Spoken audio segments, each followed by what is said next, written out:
Hey everyone, today I'm going to show you how to create a post on Reddit Mobile, whether you're using an iPhone or an Android device. First things first, open your Reddit app on your iOS or Android device and ensure you're logged into your Reddit account. Next, look for the small plus button located at the bottom center of your screen. Tap on it and this will open a new window where you can start crafting your Reddit post. Begin by entering the title of your post. This is where you sum up what your post is about.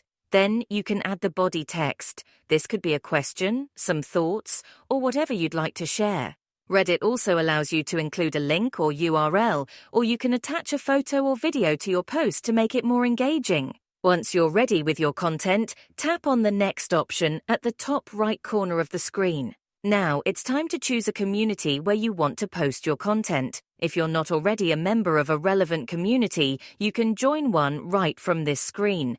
Select the community that best fits your post, as this is where your Reddit post will appear. And that's it, your Reddit post is ready to go live in the chosen community. If you found this video helpful, let me know in the comments below.